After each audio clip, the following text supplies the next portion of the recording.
Isang magandang araw mga kaibigan! Narito na naman po si Shenshen TV na magbabahagi sa inyo tungkol sa kwento ng pag-ibig. Pero kung bago ka pa lamang sa aking YouTube channel, paki-like lang po ng ating video, paki-click na rin ang subscribe button at ganon din ang bell icon para lagi kayong updated sa mga paparating ko pang mga uploads. Chapter 5. Bigla ay hindi nagpaparusa ang paghalik nito. Sumusuyo na. Naglalagay ng tatak ng pag-angkin. And she went limp in his arm. And when the finally let her go, bigla siyang natauhan. Sinampal niya ito.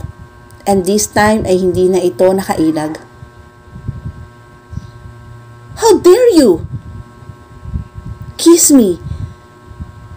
Taas baba ang dibdib ni Matthew sa halo-halong emosyon na nararamdaman ng mga sandaling iyon. Ipinakita ko lang kung paano ka ka-helpless kapag kasama mo ang isang lalaking katulad ni Marvin. Galit na naikuyom niya ang kamay. But that doesn't give the right to take advantage of me.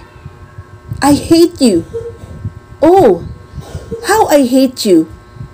At pamarcha niyang tinalikuran ng binata.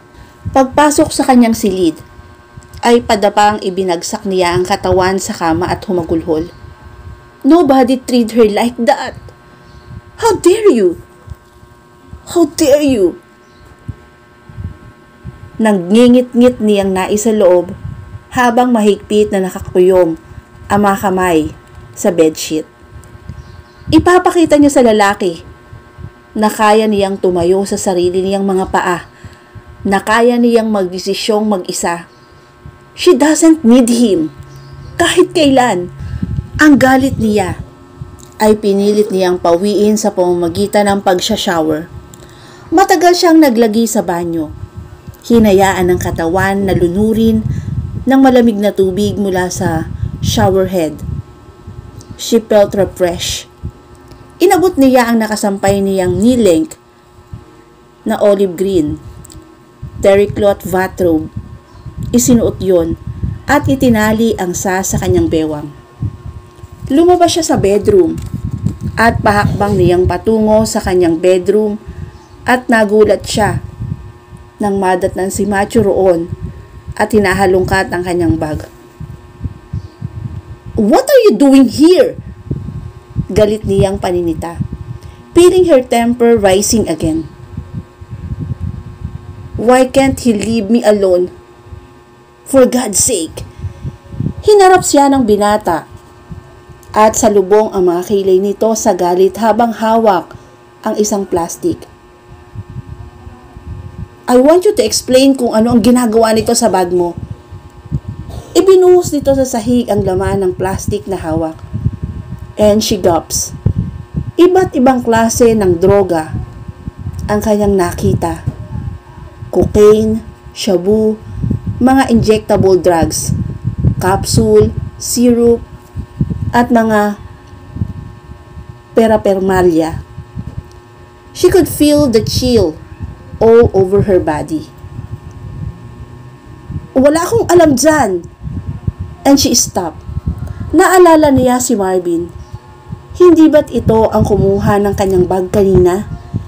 Pinauna siya sa kotse. At, oh no! Napailing si Matthew. Hindi ka lang pala user. Sinungaling ka pa. Nahulihan ka na nga, dininay mo pa? I'm not a user, she denied. There's only one way to find out if you are a user or not. Mamaya, I'll bring you with me for a drug test. Parang natulig siya sa narinig. I'm not a user, she denied. There's only one way to find out if you are a user or not. Mamaya, I'll bring you with me for a drug test. Parang natulig siya sa narinig. I won't allow you to degrade me. How dare you? Don't you get my point? Kailangang ligtas kita, Hana. Unti-unti ka nang naliligaw ng landas. Gusto niyang matawa sa mga pinagsasabi ng lalaki. Ngunit sa sobrang galit ay hindi niya magawa. And if the drug test proved that you are user, hindi ako magdadalawang isip na iparehab ka. She balled her hand into fist. You are too much. Masyado kang magduda. Really? Nakakita ako ng evidence sa mga pagdududa ko. You don't expect me to ignore them. Kanina tumingin ako sa kotse ni Marvin at nakakita ako ng syringe. Ganon din ang foil. Mga paraphernalia sa paggamit ng mga bawal na gamot. And I had this strange feeling na may matutuklasan din ako sa'yo. And look! Muestra nito sa mga drugs sa sahig. Galit na galit siya, pero wala siyang magawa. He accused her of being a drug user. How can she prove that? She was innocent. Gayong nakitaan nga naman siya ng mga gamot na pinagbabawal. Gusto niyang murahin si Marvin dahil alam niyang ito ang may kagagawa ng lahat. Okay, iwan muna kita ngayon. I know you need some sleep. Well, talk later. Hindi siya lumingon kay Matthew hanggang sa marinig niya ang pagsarado ng pinto ng kwarto. Sa inis ay nadampot niya ang kanyang unan at binaturoon. Bless you, Matthew! Mataas na ang araw. Alam ni Hana yon. Pagising niya base sa liwanag na pumupuslit sa siwang ng kanyang bintana. Tiyak nang wala na si Matthew sa bahay. Alam niyang maaga kung mag-report ito sa office. Patungo na siya sa komedor ng matigilan. Hindi niya inaasahan na nandoon pa si Matthew sa kanyang tahanan at kapanteng nakaupo, a newspaper in hand and lazily drinking his cup of coffee. Napaisip pa ang dalaga kung napansin ba siya ng guardian dahil balak niya na mag-about face at bumalik na muna sa kanyang silid hanggang sa makatapos itong mag-agahan. She doesn't want any confrontation this morning, pero nasagot ang kanyang tanong na nagsalita si Matthew without even raising his head from the newspaper he was reading. Good morning. Napatikom siya ng bibig. Mabibigat ang paang lumapit siya sa mesa. Pinili niyang pumwesto sa upo ang pinakamalayo sa lalaki. Tumiklop nito ang hawak na newspaper at inilapag sa harapan nito.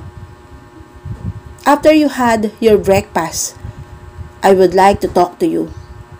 Anitong tumayo. Hihintayin kita sa study. She felt her blood boil. Kung umusta si Matthew ay parang ito ang daddy niya. No correction. Her father never treated her like this. Nagdadalawang isip siya kung susunduin niya ang utos ng lalaki or just ignore it. Kaya lang, baka isipin nito na guilty siya sa nangyari at natatakot siyang makipag-usap. Minabuti niyang harapin ang leyon. Tutal ay malinis ang kanyang konsensya. Napakunot ang noo niya nang makita si Marvin patungo sa komedor. Hana? Anitong sapo ang noo. I'm sorry about last night. Huminga siya ng malalim. The damage has been done. Nasabi niya sa sarili na hindi naiwasan ang makaramdam ng sobrang inis sa lalaki. Kumain ka na, alok niya. Umiling ito. No thanks. I can't stomach the thought of food yet. Okay. Ani yang hindi man lang affected. Aalis na ako. I'll call you, okay? At sa mahinang tinig ay tumugon siya. Don't bother your swine. Mukhang hindi yon narinig ng lalaki dahil hindi ito lumingon at tuloy-tuloy na lumisan na medyo pagiray pa rin ang paglalakad. Natapos niya ang kanyang breakfast. Now, it's time to see the lion. Taas ang baba nang pumasok si Hana sa study at ginamit niya ang lahat ng kanyang willpower upang huwag ibagsak ang pinto.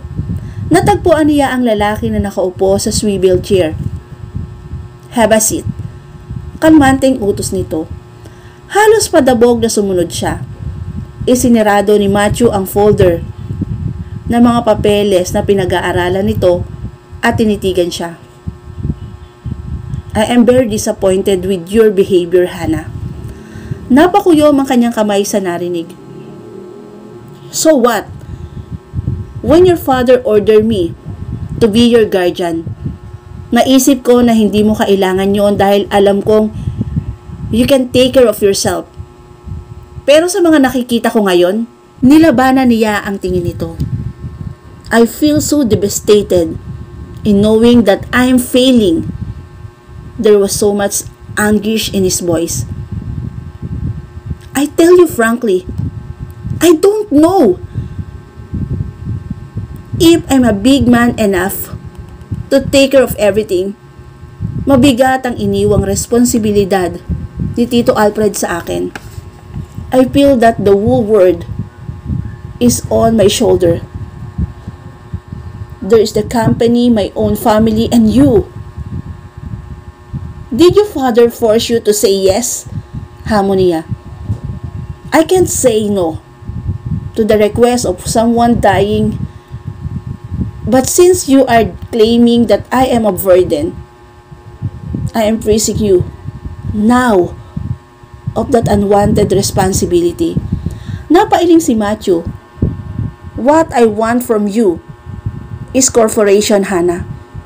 I know that you are doing bad things to spite me. Naningkita mga mata niya sa galit. I don't deny that. Huminga ito ng malalim. So I was right. Mahabang katahimikan ang namayani sa pagitan nila. I want to hear the truth from you. Are you a user? I don't have any intention of justifying myself to you, Mr. Rosales. How can you think the worst about me? But I don't care a bit. Sinupil nito ang galit. Pinilit pa rin itong magpakahinahon. Tumayo ito at dumukmo sa mesa kaya ang mukha ay napalapit sa kanya. Para siyang nasasakal dahil sa halos mapag-abot ang mga mukha nila. Hana, I'm warning you. I will not tolerate your action. Kapag ka nagsawa ako sa kasasaway sa iyo, you might not like what I'm going to do. Are you threatening me? Well, sorry to say, pero hindi ako natatakot sa iyo. Oh, really? Let's see how helpless you are. When I started to give you some sparking. Buong tapang na nakipagtitigan siya dito. Don't you dare me. I won't allow you to touch even a single strand of my hair. Nagahamon ang ngiti ni Matthew. Let's see. Tumayo ito ng tuwid. Umalis sa likod ng mesa. At nagpasalamat si Hana dahil sa wakas ay nakahinga na siya ng maluwag. May I go now? Anmutik na niyang dugtungan ng sir ang sinabi. How took a deep breath to calm himself. Alam nitong ni isa sa mga mensahe nito ay walang tumimo sa isip ng dalaga. I'm sorry. Isasama kita ngayon sa isang klinik para ipa-drug test. Napaawa ang kanyang bibig. So, he was serious about it. Okay, I'll come with you para matapos ng issue na to. But don't expect me to forgive you after this. Hindi na hinihintay ni Hana na sumagot ang lalaki. Mabibilis ang hakbang na nilisan niya ang study. At dito na po natatapos ang chapter 5 ng aking kwento. Muli po, maraming salamat po and God bless all.